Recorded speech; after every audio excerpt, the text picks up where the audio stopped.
Dear students, in this video we are going to discuss about two-stroke petrol engines and the differences between a two-stroke engine and a four-stroke engine. Already in the previous video we have seen about four-stroke engine, what is a four-stroke engine and what are the four-stroke petrol engine and diesel engine, how it is functioning, all the things we have seen. So now two-stroke engine means what and how it is going to be function, and what is the difference between the two-stroke and four-stroke, that we are going to see in this video. Right. So, two-stroke petrol engine. Now, in the module 3, we are going to discuss about a two-stroke petrol engine. So, petrol engine, already we said petrol engine works on based on Otto cycle, and moreover, the petrol engine uses the fuel as a petrol. Right. So, here any engine is a heat engine. What we are saying, the IC engine is a heat engine where the heat energy is converted into rotary motion. Okay, mechanical energy. How the heat energy is produced? The heat energy is produced by burning the fuel. How the fuel is getting burnt? So here, if you take a petrol engine and we are using petrol inside the engine cylinder. So the first of all, to go for strokes, we should know about the parts of the AC engines. The one is the cylinder and the piston. So piston is moving inside the cylinder, right? And it is the cylinder, the piston is connected with a crankshaft through a connecting rod. So when the crankshaft rotates, the connecting rod pulls the piston downward and it pushes the piston upward. So because of the crankshaft rotation, the piston moves up and down, as well as in reverse we can say, because of the piston moves up and down, the crankshaft is going to rotate. So the whole engine, it's a cycle, one cycle in four-stroke engine or two-stroke engine, whatever it is. So one cycle in the sense, combustion, suction of fuel, combustion of compression and combustion, then exhaust of the fuel, burnt fuel gases. This is the one cycle. So in four-stroke cycle, four-stroke engines, one cycle carries four different movement, four different strokes. That is a movement of the piston. We know first one is, before going for the stroke, two-stroke engine or four-stroke engine, we should understand what is a stroke.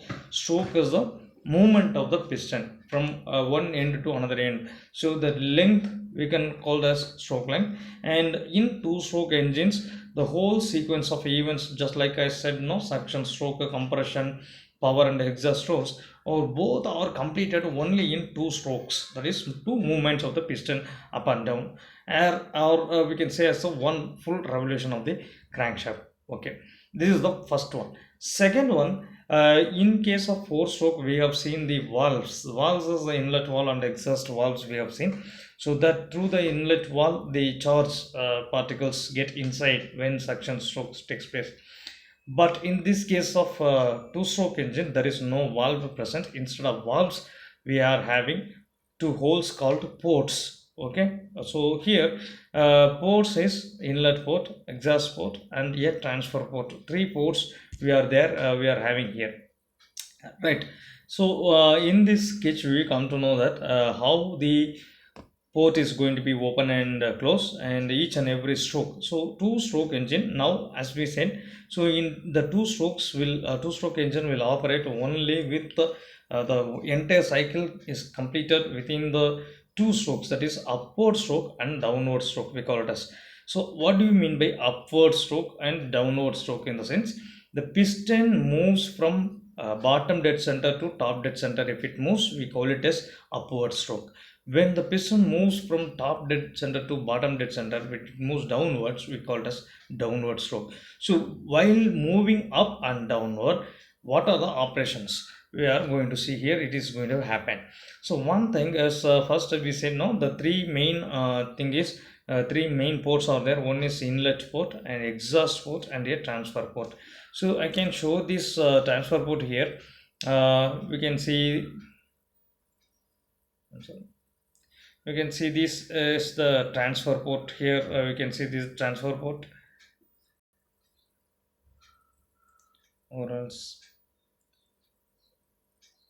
this is transfer port, and here you can see the exhaust port and the inlet port here. Okay, so what will happen when the piston moves downward and piston moves upward? So this is the thing we are going to discuss here. So first thing, we should know what are the two different strokes, then we will see that image then come. So upward stroke, where two operations simultaneously, two processes going to happen. One is suction and compression. When the piston moves upward, it covers two ports and it uncovers one port. That's what here covering and uncovering can be done with the help of the piston movement, not the valves. See, so here there is no valves are here. The ports are only opening and closing with the help of the movement of the pistons.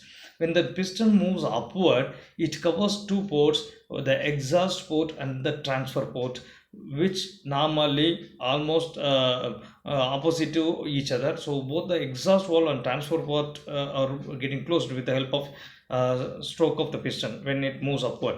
So that time, when all the valves or the ports get closed, the charges which is above to the piston will get compresses. Okay, and that time it uncovers the suction port. You can see in the picture, first picture I'll show you that.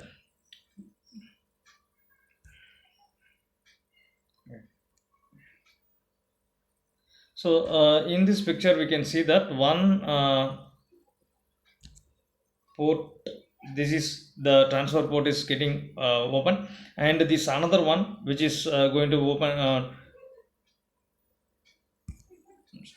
So when it upward movements takes place, when the upward movement of the piston takes place, the transfer port, it is going to be closed, and here at the first stage we can see this inlet port is getting closed. Inlet is getting closed and the exhaust is open and the transfer is open. In the second picture we can say that is the petrol air fuel get in enters in the inlet port, because the inlet port is open, and the transfer port and the exhaust port, which are opposite to each other, are getting closed. When the piston moves upward, the transfer port and the exhaust port is getting closed, so that the there is no movement of fuel takes place from the cylinder to outside. So that the air, which is air fuel mixture, which is present over to the cylinder, over to the piston, is getting compressed, and at the end of compression, a spark plug, as we know, spark is getting introduced by the spark plug, and that again it burnt the gases over there, because already compression is taken place. So once the gases, or once the fuel is getting burned, it produces an exert force over the piston and it pushes downward. That's what now the downward stroke is going to be happen. So when the downward stroke happens, first the piston moves, we can see the piston now in the top. In the second picture, second image, you can see the piston is at the top, and when the piston when the pressure is created over the piston and it moves downward, the piston moves downward and it opens the exhaust port first. Okay, and it opens the exhaust port first. So when it moves the exhaust port, this gas is getting eliminated from this area. So this is the area the exhaust gas is coming out, and then further movement of the piston, the transfer port is getting open. The transfer port, when it gets open, the gases is passed from the bottom through the transfer port above the cylindrical case. So this movement will help us to make the what is it, transferring of materials from the fuel charge from the crankcase towards the top of the piston.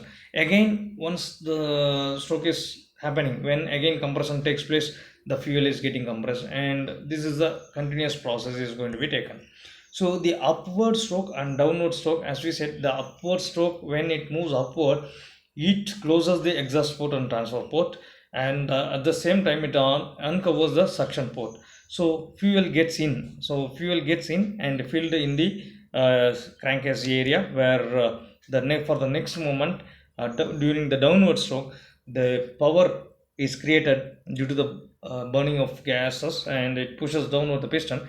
So it moves downward and it uncloses the exhaust port and the transfer port, and closes the suction port. So this will happen for the movement of fluid or charge from down to upward. So this is what happening. The entire cycle will happen within two strokes, the downward stroke when the transfer port moves. Okay, so this both the operations can be done within one revolution of the crankshaft. That is downward stroke and the upward stroke can be taken place only within the 180 degree or 360 degree of a revolution.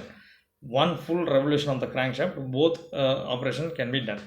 So when downward, it uncovers the first exhaust port and then transfer port. So the gases which comes through the transfer port is something, it mixes with that exhaust gases and it will leave. So a process, we call it as a scavenging takes place, and this some useful gases also, useful charge also, it leaves along with the gases, right?